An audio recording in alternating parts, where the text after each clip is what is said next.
Hi friends, welcome to Indu's kitchen. இன்றைக்கி நம்மளோட கிச்சனில் ரொம்ப சிம்பிளான ரொம்பவே டேஸ்டான அரிசி பருப்பு சாதம் எப்படி செய்கிறதுன்னு பார்க்கலாம். இந்த பருப்பு சாதம் செய்கிறதுக்காக நான் இன்றைக்கி மெஷரிங் கப்பில் 1 கப் அளவு சாப்பாட்டு புழுங்கல் அரிசி எடுத்திருக்கேன். இதுக்கு பதிலாக நீங்கள் சீரக சம்பா அரிசி கூட யூஸ் பண்ணிக்கலாம். நீங்கள் எந்த கப்பில் 1 கப் அளவு அரிசி எடுக்கிறீங்களோ அதே கப்பில் 1/4 கப் அளவு மட்டும் துவரம் பருப்பு சேர்த்துக்கலாம். இப்போ இது ரெண்டையுமே தண்ணியில் 2லேருந்து 3 முறை நல்லா கழுவி எடுத்துக்கோங்க. இப்போ நான் அரிசி பருப்பு ரெண்டையுமே கழுவி எடுத்துட்டேன். இதில் தண்ணி சேர்த்துட்டு இது ஊற வச்சுக்கலாம். மற்ற சாமான்கள் எல்லாமே ரெடி பண்ணுற வரைக்கும் இது ஊறட்டும். இப்போ ஒரு மிக்ஸி ஜாரில் ஒரு 10 பல்லு பூண்டு சேர்த்துக்கோங்க. கூடவே ஒரு சின்ன துண்டு பட்டை, ஒரே ஒரு கிராம்பு சேர்த்துக்கலாம். அதிகமாக சேர்க்க வேண்டாம், இந்த அளவு சேர்த்திங்கனாலே போதும். கூடவே 1/2 டீஸ்பூன் அளவு மிளகு சேர்த்துக்கலாம். இது கூட 1/2 டீஸ்பூன் அளவு சீரகம், 1/2 டீஸ்பூன் அளவு சோம்பு, 1/2 டீஸ்பூன் அளவு வர கொத்தமல்லி சேர்த்துக்கலாம். இதெல்லாமே சேர்க்கும் போது ஃப்ளேவர் ரொம்பவே நல்லாயிருக்கும். கூடவே 1/2 டீஸ்பூன் அளவு கசகசா சேர்த்துக்கோங்க. கசகசா இல்லை அப்படின்னா நீங்கள் ஸ்கிப் பண்ணிக்கலாம். காரத்துக்கு ஒரு பச்சை மிளகாயை 2ஆக உடைச்சிட்டு சேர்த்துக்கிறேன். இப்போ இதில் கொஞ்சமாக தண்ணி சேர்த்து நல்லா ஸ்மூத்தான பேஸ்ட்டாக அரைச்சி வச்சுக்கலாம். அரைச்சிருக்கிற இந்த விழுது தனியாக இருக்கட்டும்.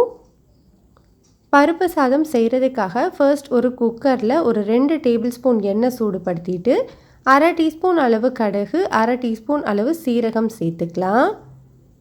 இது ரெண்டுமே நல்லா பொரிஞ்சு வந்ததுக்கப்புறமா இதில் ஒரு 15 சின்ன வெங்காயத்தை முழுசாகவே சேர்த்துக்கிறேன். கூடவே 2 வரமிளகாயை 2 பிச்சுட்டு சேர்த்துருக்கேன்.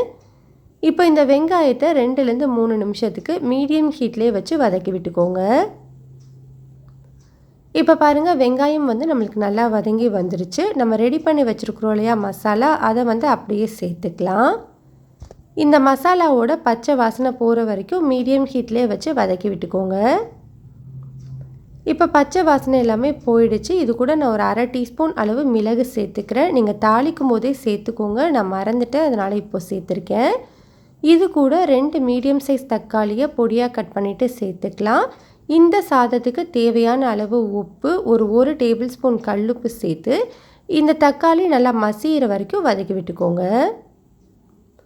இந்த அளவுக்கு தக்காளி மசிஞ்சு வெந்து வந்ததுக்கப்புறமா இதில் ஒரு 1/4 டீஸ்பூன் அளவு மஞ்சள் தூள், காரத்துக்கு ஒரு 1/2 டீஸ்பூன் அளவு மட்டும் தனி மிளகாய்த்தூள் சேர்த்துக்கிறேன். உங்களோட காரத்துக்கு ஏற்ற மாதிரி மிளகாய்த்தூளோட அளவை எடுத்துக்கோங்க. இப்போ இந்த மசாலாவை ஒரு 2-3 நிமிஷம் இந்த எண்ணெயில் நல்லா வதக்கி விட்டுக்கலாம். இப்போ நம்ம தண்ணி சேர்த்துக்கணும். நம்ம 1 கப் அளவு அரிசி, 1/4 கப் அளவு பருப்பு எடுத்தோம் இல்லையா, அதில் 2 பங்கு அளவு தண்ணி சேர்த்துக்கணும். அப்போனா 2.5 கப் அளவு தண்ணி சேர்த்துக்கணும். நான் அரிசி ஊற வச்ச தண்ணியை மெஷர் பண்ணி 2 கப் சேர்த்துட்டேன். நார்மல் தண்ணி 1/2 கப் அளவு சேர்த்துருக்கேன். இப்போ இதை நல்லா கொதிக்க வச்சுக்கலாம். இந்த மாதிரி இது நல்லா கொதிக்க ஆரம்பித்த உடனே நம்ம ஊற வச்சுருந்த அரிசி பருப்பு அது ரெண்டையுமே தண்ணி எல்லாமே வடிச்சிட்டு சேர்த்துக்கோங்க. இதை நல்லா மிக்ஸ் பண்ணி விட்டுட்டு இதில் கொஞ்சமாக கருவேப்பிலை, கொஞ்சமாக கொத்தமல்லி சேர்த்துக்கலாம். இப்போ நம்ம ப்ரெஷர் குக்கரை மூடி விசில் வச்சு மீடியம் ஹீட்டில் 3 விசில் வச்சுக்கிறேன். நீங்கள் நார்மலாக சாப்பாட்டுக்கு எத்தனை விசில் விடுவீங்களோ அத்தனை விசில் விட்டு எடுத்துக்கோங்க. இப்போ 3 விசிலுக்கு அப்புறமா ப்ரெஷர் ரிலீஸ் ஆனதுக்கப்புறம் ஓப்பன் பண்ணி வச்சுருக்கேன். பாருங்கள், நம்மளுக்கு நல்லா உதிரியாக சூப்பரான அரிசி பருப்பு சாதம் ரெடி ஆகிடுச்சு. லாஸ்ட்டாக இதில் ஒரு டீஸ்பூன் அளவு நெய் சேர்த்து மிக்ஸ் பண்ணிக்கலாம். அவ்வளோதான், நம்மளுக்கு சூப்பரான டேஸ்டான அரிசி பருப்பு சாதம் ரெடி. கட்டாயம் இந்த மெத்தடில் ட்ரை பண்ணி பாருங்கள். லஞ்ச் பாக்ஸுக்கெலாம் சூப்பரான ரெசிபி. இந்த ரெசிபி பிடிச்சிருந்தால் லைக் பண்ணி, ஷேர் பண்ணி, சப்ஸ்கிரைப் பண்ணிக்கோங்க.